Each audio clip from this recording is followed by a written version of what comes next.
Kak Ira udah ada belum rekomendasi hiburan pagi ini? Belum ada. Belum ada. Nah, ini dia. Ini dari kebab goceng. Kebab Nah, goceng. ya tapi ini yang spesialnya. Nah, boleh diambil, pilih aja yang mana mau. Oke deh. Spesialnya apa ini? Nah, spesial ini ada daging, telur, dan keju di dalamnya. lengkap ya. Benar sekali, tentunya banyak varian rasa juga. Ada yang pedas dan ada yang manis. Bisa nanti dicek di @kebab_goceng. Oke, sambil makan buka dulu. Wow. Keren banget Coba nih. ya. Kita coba, silakan coba. Gimana rasanya? Rekomendasi banget kan? Enak banget. Oke, langsung aja nih di kebab goceng.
Assalamualaikum warahmatullahi wabarakatuh. Selamat pagi Sobat Aulia dimanapun Anda berada. Jumpa lagi bersama saya Iqbal tentunya dalam program Aulia TV. Nah, hari ini kita akan membahas tentang kupas tuntas bipolar ya, gangguan bipolar bersama tentunya nih Kak Ira lagi nih. Halo Kak Ira.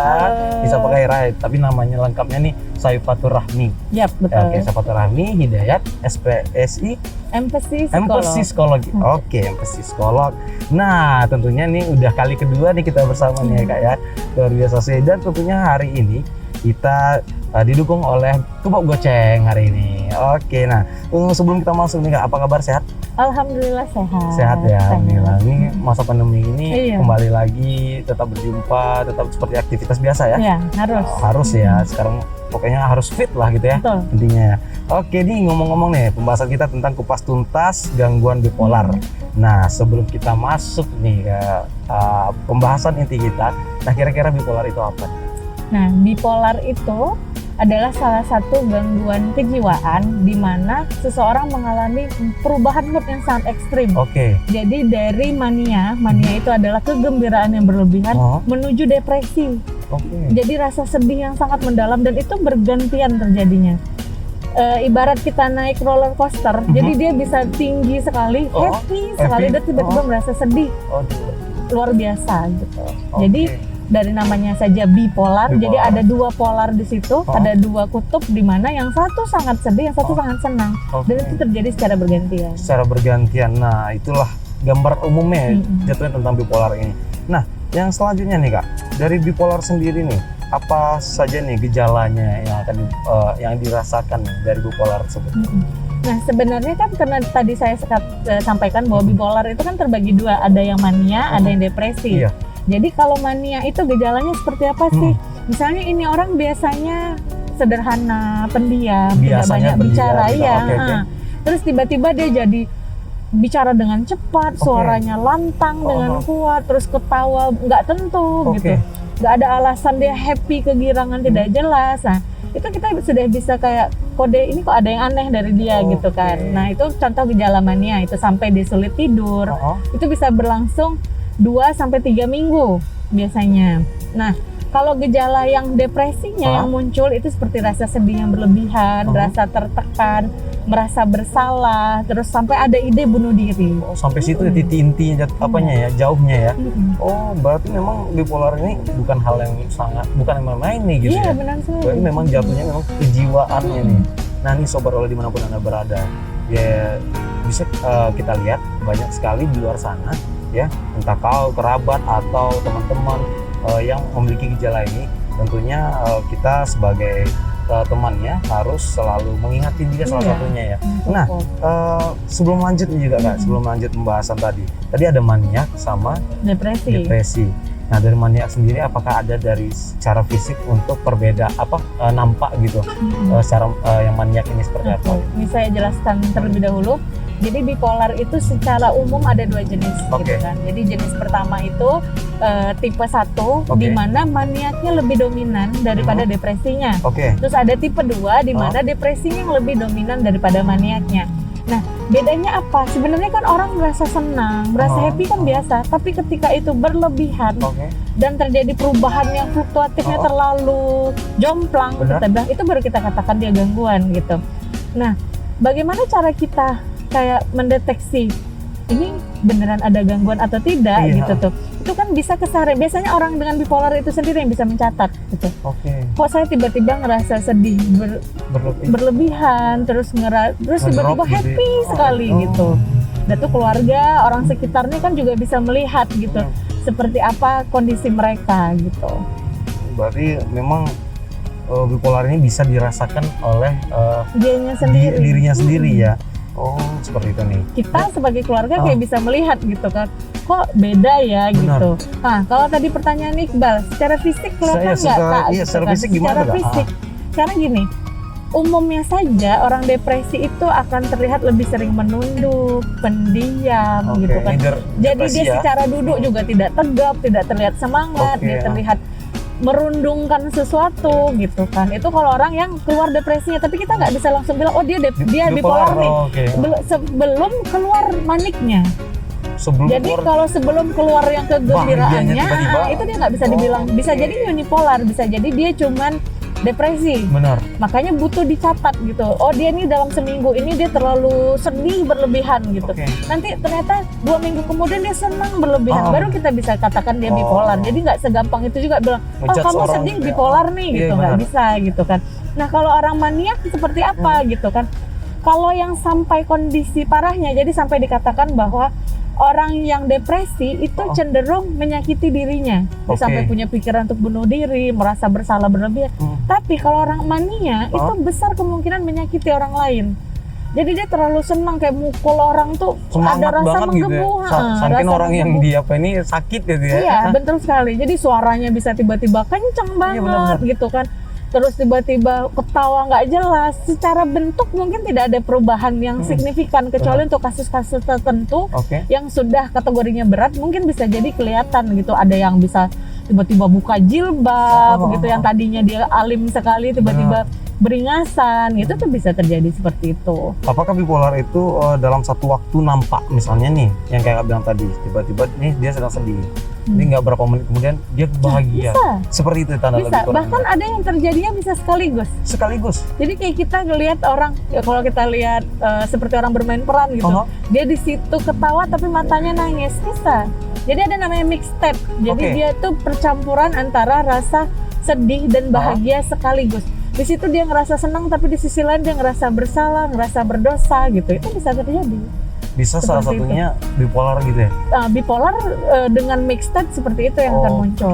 Nah nih, lanjutannya itu apa nih penyebab dari gangguan bipolar itu sendiri? Apakah memang ada dari keturunan atau ada faktor dari lingkungan atau gimana nih Kak? Nah sebenarnya kalau untuk namanya sama seperti gangguan jiwa yang lainnya, faktor penyebab utama itu belum bisa kita tentukan gitu, karena banyak faktor. Ada yang bisa jadi karena keturunan, di mana ada penelitian kalau kembar identik, satu si kembarnya itu bipolar, bisa kemungkinan kembarannya juga akan mengalami hal yang sama gitu. Itu ada faktor turunan. Terus struktur otaknya juga kalau diteliti berbeda dengan orang yang tidak punya bipolar gitu. Bentuknya kan. Iya, secara struktur, secara ada maladjustment neurotransmitternya gitu. Jadi banyak faktor, bahkan stres saja, stres, perubahan hormon itu juga bisa menyebabkan Anda mengalami gangguan bipolar. Berarti memang ada ininya ya, gangguannya itu terasa nampak gitu ya. Dan kalau ditanya bisa dicegah nggak? Kecil kali kemungkinan untuk bisa dicegah. Mencegahnya. Dicegah tidak bisa, tapi diobati itu masih besar sekali kemungkinan. Diobati masih bisa. Nah, dan selanjutnya nih Kak, dan udah banyak nih pertanyaan-pertanyaan sebelumnya. Nah, untuk bagaimana cara mendeteksi nih, apakah ini dia memang gangguan bipolar atau tidak gitu? Mendeteksi secara screening secara langsung nampak lah gitu. Kira-kira gimana? Sebetulnya itu bisa dilakukan gitu. Bagaimana cara mendeteksi mereka? Jadi biasanya ketika kita ngerasa ada yang beda dari kita ataupun keluarga lebih aware gitu kan. Aware, terus carilah tenaga profesional atau carilah artikel dulu deh, ini apa sih kok aneh sih gitu kan. Cari dulu, terus nanti baik itu psikolog ataupun dokter jiwa akan menyuruh mereka kayak buat jurnal. Berapa kali dia merasa sedih. Nah, itu untuk tahu apa sih diagnosa yang bisa ditegakkan gitu. Karena kalau misalnya cuman dari sekali datang terus kita langsung bilang bipolar, itu kecil sekali kemungkinan. Tapi kalau dia sudah bikin nih, ada durasinya. Jadi kalau dalam bahasa psikologi itu ada episodenya. Jadi episode manik, episode depresi, kita tahu. Jadi dia nanti buat rentang berapa lama. Gitu ya. Jadi dia akan melakukan self journal, dia buat sendiri kayak diary gitu. Keluarganya juga menjadi observer, baru nanti tenaga ahli baik itu psikolog klinis maupun psikiater akan mencocokkan di buku panduan gangguan jiwa dia masuknya kategori yang mana. Membahas tentang tindakan. Nah, kalau orang bipolar ini tindakan yang diberikan itu seperti apa nih Kak? Apakah ada obat atau hanya terapi saja yang diberikan? Kira-kira bagaimana? Nah, sebenarnya cukup banyak ya sekarang tindakan untuk kita bahasanya mengobati orang dengan kondisi bipolar. Jadi sebenarnya obatnya ada gitu. Ada, jadi ada namanya mood stabilizer karena kita tahu tadi dia moodnya berubah sangat ekstrim. Jadi ada pengobatan dari obat-obat yang menstabilkan mood. Terus ada antidepresan juga, antipsikotik juga gitu. Tapi seperti kita tahu obat-obat tertentu itu kan ada pengaruh tuh. Pasti ada efek sampingnya namanya obat gitu kan. Nah, apabila kita merasa kayaknya saya nggak terlalu butuh obat nih, belum terlalu butuh, kita bisa dengan terapi psikologi. Jadi namanya itu CBT, Cognitive Behavior Therapy. Jadi mensinkronkan antara pikirannya, perasaannya dan perilakunya. Jadi bahwa dia berpikir begini, bagaimana dia bertindak. Saya tiba-tiba seneng nih, gimana nih gitu. Kita cari pengalihannya. Misalnya dengan apa, menggambar atau tiba-tiba dia menulis dengan banyak untuk mengalihkan energinya. Gitu. Semangat tadi maniak tadi ya. Ya daripada dia memukul-mukul sesuatu gitu kan. Jadi dia berkonsultasi dan biasanya yang namanya terapi psikologi itu kan durasinya cukup lama gitu kan. Tidak bisa langsung. Tidak bisa Anda sekali datang terus langsung diobati itu tidak bisa. Berbeda dengan kalau kita memang dengan pengobatan medis. Oke, luar biasa kayaknya.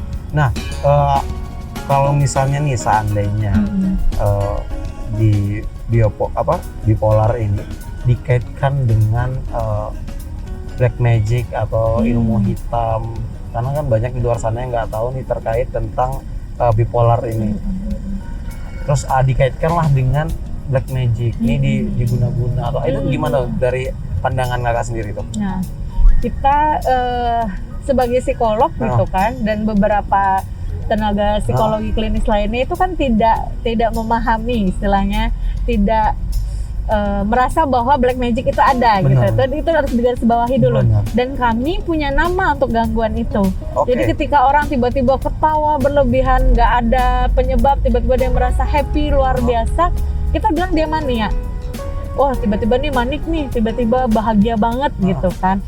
Nah, sebenarnya orang kenapa berpikir ini kena guna-guna nih, kena setan, kena jin, kerasukan, itu tuh karena kurangnya edukasi atau kurangnya pengetahuan masyarakat tentang gangguan ini.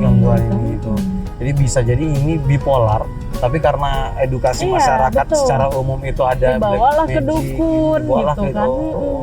Berarti kesalahpahaman lah jadinya Iya, ya. betul. Oke, nah bagaimana nih cara untuk pasien bipolar ini untuk memperbaiki atau merawat dirinya sendiri? Apakah ada step by stepnya Kak untuk ini dia udah tahu nih dari catatnya memang dia bipolar, dia merasa dia Iya, bipolar. betul. Apakah bagaimana caranya tuh? kira-kira? Nah, seperti kayak Iqbal bilang tadi, Ah, bahwa pertama dia harus sadar dulu dia punya masalah gitu Benar. kan. Dia tahu dia punya sakit ini, terus dia paham. Nah, mereka kan tahu oh tiba-tiba kondisi moodnya berubah nih.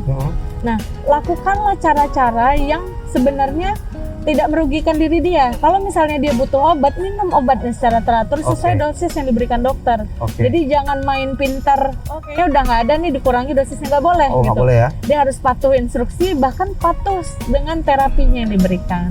Patuh dengan terapi yang diberikan. Jadi mereka sadar dulu, mereka paham dulu yang dia rasakan. Oke, tahan dulu Kak. Hmm. Sebelum kita lanjut, kita lihat dulu komersial break berikut ini. Jangan kemana-mana, tetap di Aulia TV.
Kak Ira udah ada Bu rekomendasi makanan pagi?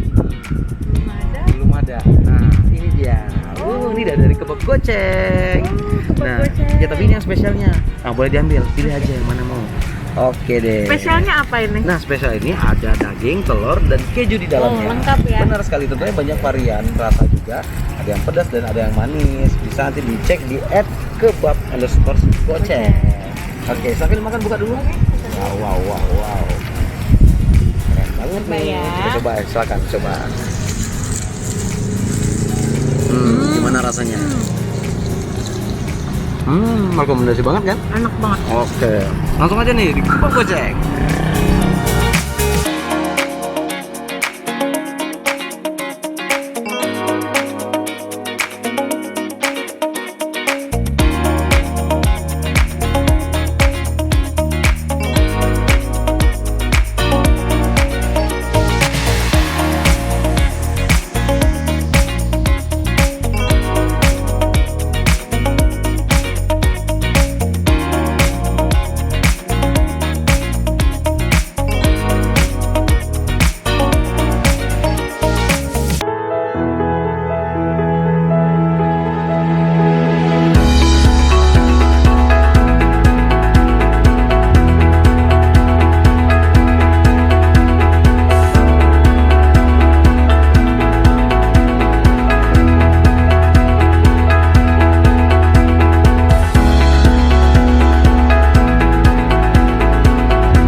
Besok beroleh dimanapun Anda berada, terima kasih banyak telah bergabung bersama kami kembali. Tentunya masih banyak pertanyaan-pertanyaan menarik yang akan kita bahas, dan yang ingin menanyakan bisa langsung aja di DM Instagram kita di @auliahospitalpku. Nanti kita akan jawab pertanyaan-pertanyaan, insya Allah akan dijawab semuanya oleh Kak Ira.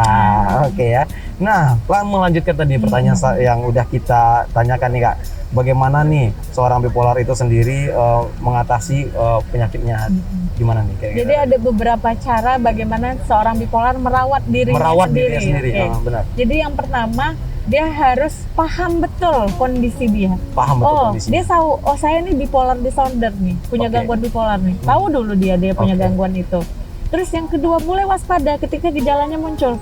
Tiba-tiba semangat berlebihan muncul, dia mulai waspada. Mulai waspada, mungkin kalau dia terapi obat, cepat minum obatnya. Kalau misalnya dia dengan terapi psikologis, dia mulai melakukan teknik-teknik yang sudah diajarkan oleh psikolognya. Itu bisa dilakukan. Terus yang ketiga, lakukan kegiatan yang positif. Misalnya seperti berolahraga. Jadi ketika dia semangat berlebihan, mungkin olahraga yang suka berenang gitu. Karena ketika energinya habis, otomatis itu akan turun sendiri gitu kan. Normal lagi gitu ya. Nah, kalau dia misalnya depresinya nih yang muncul, semua olahraga nggak semangat, mau bergerak nggak semangat gitu, bisa dinaikkan moodnya. Misalnya mendengarkan hal-hal yang menyenangkan, dengarkan afirmasi positif. Jangan seperti orang biasanya dia sedih, dengar lagu sedih. Jadi selalu mendengar sesuatu yang mendukung. Betul. Dia sedih, dengar lagu sedih. Padahal seharusnya ketika kita sedih, lakukan yang sebaliknya daripada itu. Itu bisa tuh untuk si orang bipolar ini merawat dirinya. Nah, bagaimana lagi karena seseorang dengan penyakit jiwa, saya katakan, tidak akan bisa mendukung dirinya sendiri tanpa ada dukungan lingkungannya. Jadi keluarga juga harus support. Dia dibawa ikut misalnya seminar atau kegiatan-kegiatan sesama mereka yang bipolar. Jadi dia tidak merasa sendiri gitu. Itu bisa dilakukan. Bisa dilakukan ya. Baik tuh pertanyaannya. Nah, kita akan memberikan pertanyaan yang udah teman-teman Sobat Aulia dimanapun Anda berada menanyakan ini ya. Ini ada beberapa pertanyaan nih. Gangguan bipolar itu menular atau tidak? Enggak. Apakah itu ada penyakit menular atau tidak? Ini dari @Adila Febriana. Thank you udah nanyain ya. Jawabannya tidak. Tidak. Jadi gangguan bipolar itu tidak menular dan jangan sampai kita mengucilkan orang yang bipolar. Ih, lu bipolar nih gitu. Takutlah kena enggak. Karena dia sendiri juga tidak mau ada di kondisi itu gitu kan. Dan mereka juga berbeda ya, menular dengan diturunkan seperti keturunan itu beda gitu. Jadi kalau menular kan seperti kita sentuh tiba-tiba dia kena, enggak, tidak. Bipolar itu tidak menular. Tapi ketika kita selalu bersinggungan atau sering bertemu dengan orang yang moodnya drop terus, kita bisa terbawa gitu. Ya. Jadi ikut sedih, ngikutin dia. Terindikasi terbawa. Jadi sedapat mungkin ketika kita punya temen yang kayaknya dia mulai nih moodnya depresi nih. Kita support gitu kayak udah nggak apa-apa, udah kamu tenang dengan kondisi itu. Jadi jangan malah ikut ada kondisi kita nggak perlu berempati ya sama orang. Jadi terlalu bersimpati dia ikut juga merasakan nggak perlu karena itu akan bikin dia semakin drop gitu. Pastinya. Jadi terindikasi atau terpapar besar kemungkinan, tapi kalau untuk tertular itu kecil sekali, bahkan tidak bisa sama sekali. Bahkan tidak bisa sama sekali ya. Oke, itu jawabannya nih dari Adila Febriana. Udah dijawab nih dengan tidak bisa ya, tidak bisa tertular. Nah, selanjutnya pertanyaannya ada dari Adila_Fatma. Ini apakah bipolar penyakit turunan? Temanku keluarga bipolar katanya gitu. Nah, kira-kira gimana? Tadi udah kita jawab juga ya. Iya, bahwa salah satu penyebab bipolar itu adalah faktor turunan. Faktor keturunan, berarti memang ada ya? Memang ada. Ya?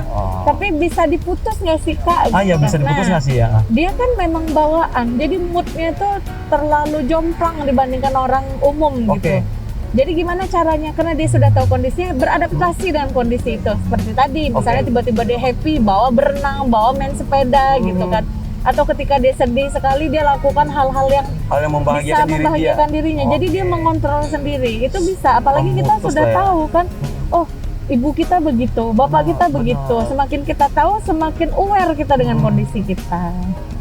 Berarti bisa diputus dengan cara melampiaskan dengan hal yang lain gitu ya, positif gitu ya. Jadi terima dulu, jangan ngerasa kok saya begini, nggak, terima dulu kondisi itu. Kalau bahasa kita ikhlas deh gitu kan. Ya kita juga nggak minta dilahirkan dengan kondisi bipolar gitu kan. Terima, berdamai dengan diri Anda gitu kan. Terus lakukanlah kebiasaan positif yang menunjang Anda untuk mengontrol kondisi itu. Tuh lakukan hal positif yang bisa menunjang diri Anda, mengalihkan pemikiran yang kadang-kadang naik, kadang-kadang turun, ngedrop gitu ya. Nah gitu, lakukan hal-hal positif. Baik Sobat Aulia dimanapun Anda berada, sepertinya ada 2 pertanyaan. Nanti kalau ada pertanyaan lain yang belum kami jawab bisa langsung aja di DM juga di Instagram kita di @aulihospitalpku. Nanti semoga kita bisa jawab satu persatu pertanyaannya. Berhubung waktu kita sudah di penghujung nih Kak, nah bisa nih sedikit memberikan kesan atau saran untuk pada seluruh sobat Aulia di mana yang berada. Oke, buat sahabat Aulia dimanapun berada, jika kita merasa kesulitan atau merasa ada sesuatu yang tidak beres pada diri kita Benar. gitu, dan kita ngerasa tidak mampu untuk menghadapi itu, datangilah tenaga profesional gitu. Karena tidak bisa kita menyimpan sendiri masalah kita. Kita butuh saluran, kita butuh hal lain. Jadi Anda bisa misalnya datang ke psikolog ataupun ke psikiater untuk diri Anda sendiri. Oke, nah untuk Kak Ira sendiri nih, Aulia Hospital kapan aja nih bisa disampaikan pada sobat Aulia nih? Oke. Kita Polipsikologi di Aulia Hospital itu buka dari hari Senin sampai Sabtu. Catat, Senin sampai Sabtu.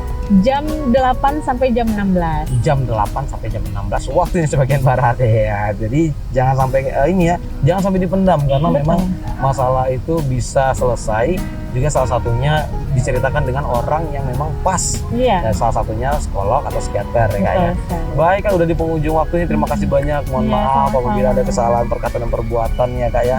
Dan juga terima kasih banyak pada seluruh sobat Aulia yang sudah menyaksikan Aulia TV pada hari ini. Dan jangan lupa saksikan terus episode-episode berikutnya. Dan tentunya program ini juga didukung oleh Kebab Goceng pada hari ini. Baik saudara, informasi tadi juga sekaligus mengakhiri perjumpaan kita pada hari ini. Saya Iqbal Al Mukarram pamit undur diri. Sampai jumpa.